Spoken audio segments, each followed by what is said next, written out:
Hello everyone, welcome to my YouTube channel Econ with Nash, where I explain the basic concepts of economics in detail. So we are doing microeconomics and it's part 5 of microeconomics, and today we will discuss price determination, that is equilibrium of demand and supply. अच्छा, तो हमने previous videos करी, हम लोगों ने उसमें demand समझा, demand schedule, demand curve, everything related to demand, and हम लोगों ने उसमें supply समझा, सब कुछ डिटेल में। तो एक क्वेश्चन, बहुत बेसिक सा क्वेश्चन आता है कि क्या ज़रूरी है कि जब भी कोई कंज्यूमर कोई पर्टिकुलर क्वांटिटी ऑफ गुड्स चाहता है कंज्यूम करना, तो उसको वो exact number of quantity goods मिल जाएंगी हर बार? और अब सेम क्वेश्चन, अगर एक सप्लायर है, वो अगर एक पर्टिकुलर क्वांटिटी ऑफ गुड्स बेचना चाह रहा है, तो क्या ज़रूरी है उसका हर बार उतनी क्वांटिटी ऑफ गुड्स बिक जाएंगी? नो, ज़रूरी नहीं है कि हर बार ऐसा हो। ठीक है, तो हम लोग जो क्वांटिटी एक कंज्यूमर कंज्यूम करना चाह रहा है उसे हम लोग कहते हैं डिजायर्ड क्वांटिटी। सेम वे में अगर कोई सप्लायर बेचना चाह रहा है उसे हम डिजायर्ड क्वांटिटी कहते हैं बेचने के लिए। अब कितना असल में बिक रहा है उसे ही हम कहते हैं एक्चुअल परचेज और एक्चुअल सेल। ठीक है, तो ये इसमें एक डिफरेंस होता है, डिजायर्ड क्वांटिटी और एक्चुअल क्वांटिटी, इनमें एक डिफरेंस होता है। वो क्या, अब हम ये समझेंगे। ये दोनों हमेशा आइडेंटिकल नहीं होती हैं, और सबसे ज़्यादा इंपॉर्टेंट, डिमांड और सप्लाई की जो डिजायर्ड क्वांटिटीज होती हैं वो आइडेंटिकल नहीं होती। मान लीजिए एक सप्लायर है, वो 10 एप्पल्स बेचना चाह रहा है, लेकिन कोई कंज्यूमर वो 8 एप्पल्स खरीदना चाह रहा है, तो क्या होगा? सप्लायर का तो वो बच जाएगा स्टॉक।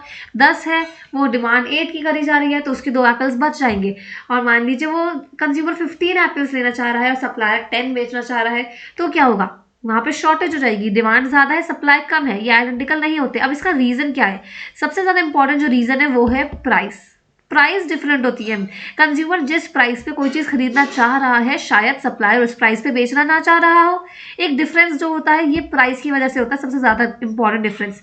अच्छा, अब एक क्वेश्चन ये है कि हम क्या प्राइस सेट करें जहां पे जो डिजायर्ड क्वांटिटी है और एक्चुअल क्वांटिटी वो आइडेंटिकल बन जाए, वो सेम हो जाए। एक ऐसी प्राइस जहां पे जितना कंज्यूमर बेचना चाह रहा, कंज्यूमर कंज्यूम करना चाह रहा है, उतना ही सप्लायर बेचना भी चाह रहा हो, और कोई भी गुड उसका अनसोल्ड ना बचे, ना ही एक्सेस हो, ना ही शॉर्टेज हो। उसे ही हम लोग कहते हैं प्राइस डिटर्मिनेशन, कि डिसाइड करना क्या प्राइस रखी जाए। ठीक है, तो अब let's understand what is price determination और कैसे पता लगाया जाता है ये। तो सबसे पहले हम लोग मानते हैं मार्केट को एक फ्री मार्केट, जहां पे कोई भी आउटसाइड फोर्स अफेक्ट नहीं करता है सिवाय कमोडिटी की अपनी प्राइस। कमोडिटी की अपनी प्राइस ही जो करती है काम, वो वही करती है। हम लोग कमोडिटी की प्राइस जो होती है उसे हम लोग क्या मानते हैं? Price is treated as a regulator. हम इसे रेगुलेटर मानते हैं, क्योंकि यही है जो हमारे बायर्स को भी कंट्रोल करती है और सेलर्स को भी कंट्रोल करती है। क्योंकि बड़ा हम लोग डिमांड सप्लाई दोनों में ये पड़ा, अगर प्राइस हाई होगी, प्राइस ज्यादा होगी, तो प्राइस ज्यादा होगी तो फायदा किसको दिख रहा है? सेलर को फायदा दिख रहा है, तो वो सेलर ज्यादा सप्लाई करेगा। लेकिन महंगी चीजें, डिमांड कम होती है महंगे होने में, क्योंकि कंज्यूमर्स नहीं खरीदना चाहते हैं। सेम वे में अगर प्राइस बहुत लो होगी तो क्वांटिटी, डिमांड ज्यादा होगी, क्योंकि हम सस्ती चीजें खरीदना चाहते हैं, लेकिन सप्लायर उतना सप्लाई नहीं करना चाहेगा, क्योंकि उससे फायदा नहीं दिखेगा। अब एक ऐसी प्राइस भी होती है जहां पे हमारी डिमांड और सप्लाई दोनों इक्वल होती है। क्या? डिमांड और सप्लाई हमारी जहां इक्वल होती है, हम लोग उसे कहते हैं इक्विलिब्रियम प्राइस। क्या कहते हैं? इक्विलिब्रियम प्राइस, या फिर मार्केट प्राइस भी कहते हैं। ठीक है, यही है हमारी इक्विलिब्रियम प्राइस, जहां पर डिमांड और सप्लाई दोनों इक्वल हो रही हो। Now let's understand what is equilibrium. अच्छा, equilibrium is a situation in which the opposing factors are in balance. Remember this word, ये keyword है। opposing factors कौन से हैं हमारे? डिमांड और सप्लाई। ये जब बैलेंस में होते हैं हम कहते हैं कि इक्विलिब्रियम है मार्केट में। मतलब प्राइस ऐसी रखी जाए कि जो बायर्स के प्लान को भी फुलफिल करे, सेलर्स को भी बैलेंस में रखे, तो उसे हम लोग इक्विलिब्रियम कहते हैं। जहाँ पे ऐसी प्राइस जहाँ पे ना तो सेलर का कुछ गुड बच रहा हो, ना ही कोई शॉर्टेज हो रही हो। अगर गुड बच रहा है, जरूरत से ज्यादा सप्लाई हो रहा है, उसे हम सरप्लस कहते हैं। और कमी पड़ रही है, डिमांड ज्यादा है, सप्लाई कम, तो उसे हम शॉर्टेज कहते हैं। ना तो शॉर्टेज हो, ना ही सरप्लस हो, सब कुछ मार्केट पूरी तरह साफ हो जाए कि सारे गुड बिक जाए, उसे हम लोग इक्विलिब्रियम कहते हैं। और इसी को हम लोग मार्केट क्लियरिंग प्राइस कहते हैं। मार्केट क्लियरिंग प्राइस क्यों? क्योंकि मार्केट हमारी क्लियर हो रही है, कोई गुड एक्सेस में नहीं है। ठीक है, now let's look at its diagram. ये डायग्राम बहुत इंपॉर्टेंट है, बहुत ही सिंपल है, देखने में डिफिकल्ट लग रहा है but it is not difficult. हम लोगों ने ये सब कुछ पढ़ रखा है, बस हमने वो कंबाइन कर दिया यहाँ पे। अच्छा, तो हम लोगों ने पहले, ये तो हमारी प्राइस हो गई, ये हमारी क्वांटिटी हो गई, एक्स एक्सेस पे, वाई एक्सेस पे हमारी प्राइस हो गई, और हमारी यहाँ क्वांटिटी हो गई। अच्छा, आपको याद होगा हम लोगों ने पढ़ा था डिमांड में कि डिमांड का जो कर्व होता है वो डाउनवर्ड स्लोपिंग होता है। क्यों?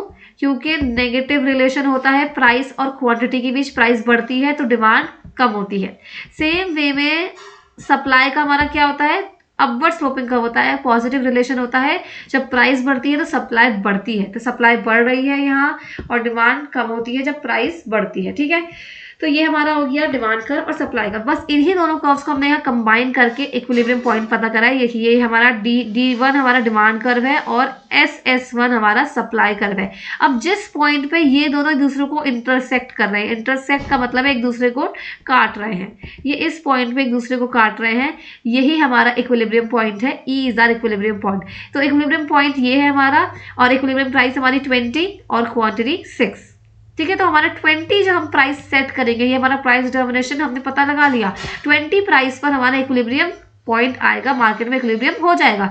इंटरसेक्टिंग पॉइंट जो है E, इसका मतलब है इस पॉइंट पर डिमांड और सप्लाई दोनों आपस में बिल्कुल इक्वल है, बैलेंस में, अपोजिंग फैक्टर्स हमारे बैलेंस में है, ये है इसका मतलब।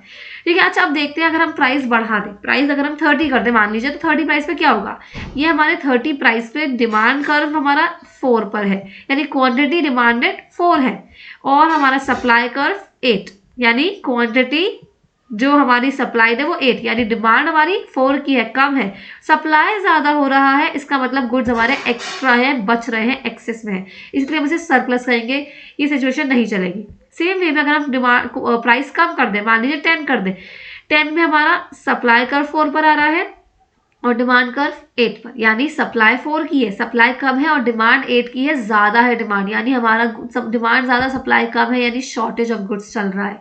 तो ये इक्विलिब्रियम पॉइंट नहीं कहा जाएगा। इक्विलिब्रियम पॉइंट वही कहा जाएगा जहां पे हमारा सब कुछ क्लियर हो रहा हो और हमारा इक्वल आ रहा हो डिमांड और सप्लाई दोनों, यही हमारा इक्विलिब्रियम पॉइंट है। बस यही है इसके अंदर। आप ये ग्राफ बना कर आएंगे एग्जाम में, बहुत अच्छे मार्क्स मिलेंगे। और ये मैंने आपको जितना यहाँ लिखा हुआ है ना, कि मैंने आपको सब ऊपर इसी ग्राफ का लिखा हुआ है, सब कुछ मैंने आपको इतने से वर्ड में एक्सप्लेन कर दिया। ठीक है, तो ये है हमारा इतना इंपॉर्टेंट इसके अंदर। बाकी आप ग्राफ बनाइए और इसे एक्सप्लेन कर दीजिए, दैट्स इट, प्राइस के साथ। Okay, now let's understand what is market price, what is demand price and what is supply price। ठीक है, तो सबसे पहले मार्केट प्राइस क्या है, हम लोगों ने पढ़ा था, वो प्राइस जहां पे डिमांड इक्वल्स टू सप्लाई, उसे ही मार्केट प्राइस कहते हैं। इक्विलिब्रियम प्राइस भी कहते हैं, डिमांड सप्लाई के इक्वल होगा, इक्विलिब्रियम प्राइस या फिर मार्केट प्राइस। ठीक है, तो ये हमारा मार्केट प्राइस हो गया। अच्छा, now what is demand price. अच्छा, demand price as the name suggest, the price the consumers are willing to pay for a specific amount of commodity। consumers पे करने को तैयार है कोई क्वांटिटी खरीदने के लिए, कोई कमोडिटी खरीदने के लिए कंज्यूमर्स देने को तैयार है, उसे हम डिमांड प्राइस कहते हैं। नाम से ही पता चल रहा है डिमांड प्राइस। अच्छा, अब हम देखते हैं सप्लाई प्राइस क्या है। सप्लाई प्राइस पता चल रहा है सप्लायर्स के लिए, the price suppliers are willing to charge for supplying a specific commodity is called supply price. एक स्पेसिफिक कमोडिटी को सप्लाई करने के लिए जो सप्लायर चार्ज करने को तैयार है, उसे हम लोग सप्लाई प्राइस कहते हैं, दैट्स इट। अच्छा, now let's understand what happens with equilibrium situation when supply और demand changes। अगर supply और demand change होगा तो क्या होगा equilibrium condition में, ये अब समझना important है। तो सबसे पहले हम लोग देखते हैं अगर demand में change आएगा तो क्या होगा। सबसे पहले आप लोग ये देखिए, demand कर्व हमारा DD1, ठीक है, एंड सप्लाई कर्व SS1। हमारा इक्विलिब्रियम 1, इक्विलिब्रियम कहाँ बन रहा है, E1 पर, ये हमारा इक्विलिब्रियम है, यहाँ पे डिमांड और सप्लाई दोनों एक दूसरे को इंटरसेक्ट कर रहे हैं। 20 हमारे इक्विलिब्रियम प्राइस है। अब क्या हुआ, हमारा डिमांड इंक्रीज हो गई, डिमांड आगे, डिमांड कर्व हमारा यहाँ से यहाँ शिफ्ट हो गया, तो इसका मतलब डिमांड हमारी इंक्रीज हो गई है। तो हमारा इक्विलिब्रियम अब कहाँ बनेगा, जहाँ पे नया डिमांड कर्व सप्लाई कर्व से इंटरसेक्ट करेगा, वहां पे ये इंटरसेक्ट कर रहा है E2 पे। अब ये जब डिमांड आगे, डिमांड बढ़ गई तो हमारा इक्विलिब्रियम E2 पे बना, इसका मतलब हमारी प्राइस भी चेंज हो गई। अब प्राइस कहाँ आ गई, इक्विलिब्रियम प्राइस हमारी अब 30 हो गई है। ठीक है, तो हमारा डिमांड कर्व जब आगे शिफ्ट होगा तो इक्विलिब्रियम, डिमांड कर्व इंक्रीज होगा, आगे शिफ्ट होगा, तो इक्विलिब्रियम प्राइस हमारी इंक्रीज हो जाएगी। इसको मैं आपको एक बार बना के एक्सप्लेन कर देती हूँ कैसे एग्जाम में बनाएंगे। पहले आप लोग हमारा नॉर्मल इक्विलिब्रियम कर्व बनाएंगे, इक्विलिब्रियम पॉइंट बनाएंगे, दोनों कर्व को इंटरसेक्ट करा के दिखाएंगे। तो ये हमारा D1 और ये हमारा S1। ठीक है, अब क्या हुआ, हमारा इक्विलिब्रियम कैसे चेंज होगा, जब हमारा डिमांड कर्व चेंज होगा। डिमांड कर्व मान लीजिए हमारा आगे शिफ्ट हो गया, डिमांड कर्व, तो ये हमारा D2 हो गया। अब D2 पे हमारी प्राइस यहाँ आ गई, इक्विलिब्रियम पॉइंट यहाँ बनेगा, ठीक है, और ये हमारा नया इक्विलिब्रियम पॉइंट है E2, ठीक है। सिंपल, बहुत इजी डायग्राम्स होते हैं, दिखने में डिफिकल्ट लगते हैं, कुछ नहीं होता है।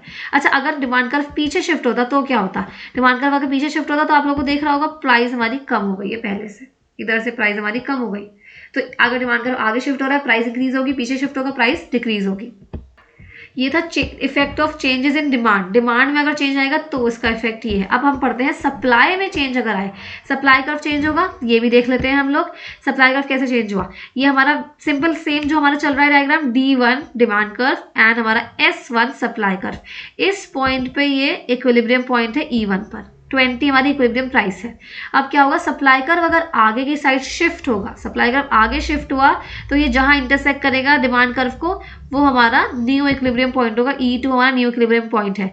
और आप देख सकते हैं इधर हमारी प्राइस कम हो गई, यहाँ हमारी प्राइस 15 हो गई इक्विलिब्रियम प्राइस। तो सप्लाई कर्व अगर आगे शिफ्ट होगा तो प्राइस इक्विलिब्रियम प्राइस कम होगी, अगर डिमांड कर्व अगर आगे शिफ्ट होगा तो इक्विलिब्रियम प्राइस इंक्रीज हो रही थी। ये भी बना के दिखाती हूँ मैं आपको। हमारा ये सिंपल सा है, ये हमारा डिमांड, ये हमारा सप्लाई, ठीक है, मैं लिख देती हूँ ये डिमांड और ये सप्लाई। अच्छा, अब डिमांड, अब हमारा सप्लाई कर्व चेंज हो रहा है, सप्लाई कर्व आगे राइट साइड शिफ्ट हुआ है, तो आप लोगों को देख के पता चल रहा है हमारा ये न्यू इक्विलिब्रियम पॉइंट यहाँ बना है और हमारी प्राइस पहले से कम हो गई। अगर supply curve left word shift होता तो हमारी प्राइस इंक्रीज होती। दैट्स इट, ठीक है। देखने में डिफिकल्ट लगती चीजें लेकिन होती बिल्कुल भी नहीं है। Okay, now what will happen if both the curve changes. पहले हम लोगों ने सिर्फ सप्लाई कर्व को देखा, सिर्फ डिमांड कर्व में चेंजेस को देखा, लेकिन क्या होगा अगर दोनों ही चीजें चेंज हो रही हैं, सप्लाई कर्व भी और डिमांड कर्व। तो पहले हम ये अंडरस्टैंड करते हैं पैनल ए में। तो पैनल ए में क्या हो रहा है आप लोगों को दिखाती हूँ। देखिए, डिमांड कर्व हमारा पहले D1, सप्लाई कर्व हमारा S1। तो इस पे हमारा इक्विलिब्रियम E1 पर आया है, E1 पे इक्विलिब्रियम है, हमारी प्राइस 20 है इक्विलिब्रियम प्राइस, ठीक है। तो ये E1 पे आ रहा है। अब क्या हुआ, हमारा सप्लाई कर्व और डिमांड कर्व दोनों ही चेंज हो गए। Supply curve right side shift हुआ, डिमांड कर्व भी राइट साइड शिफ्ट हुआ।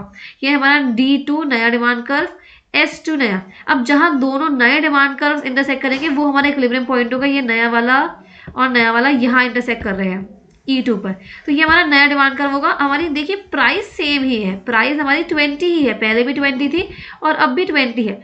इसका मतलब ये है कि डिमांड और सप्लाई कर्व दोनों में बिल्कुल सेम चेंज आया है। डिमांड में और सप्लाई में जो चेंज आया है ना, शिफ्ट जो आया है वो बिल्कुल सेम क्वांटिटी का आया है, इसीलिए हमारी प्राइस सेम रही, ठीक है। अब हम देखते हैं पैनल बी में कैसे चेंज आया है। तो सबसे पहले हम लोग ये देखते हैं D1 डिमांड कर्व और S1 सप्लाई कर्व। जहां ये दोनों एक दूसरे को इंटरसेक्ट कर रहे हैं, E1 पे कर रहे हैं, और E1 पे क्या प्राइस है हमारी, E1 पे हमारी 20 प्राइस है, ठीक है। तो ये हमारा इक्विलिब्रियम प्राइस है 20 E1 पॉइंट पे, ये हमारा पहला इक्विलिब्रियम पॉइंट था। अब क्या आएगा, अब हमारा डिमांड कर्व और सप्लाई कर्व दोनों में चेंजेस आए। दोनों में जब चेंजेस आए तो क्या होगा, तो ये देखते हैं हमारा D2 नया डिमांड कर्व है, ये राइट साइड शिफ्ट हो गया। S2 हमारा न्यू सप्लाई कर्व है, ये भी राइट साइड शिफ्ट हुआ। अब ये दोनों कहाँ इंटरसेक्ट कर रहे हैं, ये दोनों E2 पॉइंट पे इंटरसेक्ट कर रहे हैं। तो प्राइस में आप देखिए चेंज आ गया है। प्राइस में चेंज क्यों आया, प्राइस में चेंज इसलिए आया क्योंकि इन दोनों में जो चेंज है वो डिफरेंट है। इन दोनों का जो चेंज है वो डिफरेंट आया है। पहले चेंज सेम था इसीलिए प्राइस हमारी सेम रही, लेकिन अब प्राइस चेंज हुई है क्योंकि हमारा डिमांड और सप्लाई में डिफरेंट चेंज आया है, इसीलिए यहाँ पे हमारी प्राइस चेंज हुई। तो remember this point very carefully कि अगर डिमांड और सप्लाई में सेम चेंज आएगा तो प्राइस सेम रहेगी, और डिमांड और सप्लाई में डिफरेंट चेंज आएगा तो प्राइस चेंज होगी।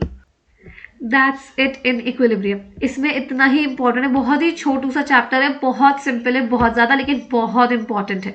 इट्स वेरी इंपॉर्टेंट, ठीक है। So that's it for equilibrium. So I hope you like the video, and most important I hope you understand everything which I explained in this video. Okay, so we will meet in next video. Please tell me if you like the video, comment what are the drawbacks or whatever you liked in this video. आप मुझे बताएं जो topics आप चाहते हैं मैं बनाऊं, आप मुझे उस पर भी वीडियो बनाएं, and like and subscribe my channel. Thank you so much. Till then, stay tuned. Okay, bye.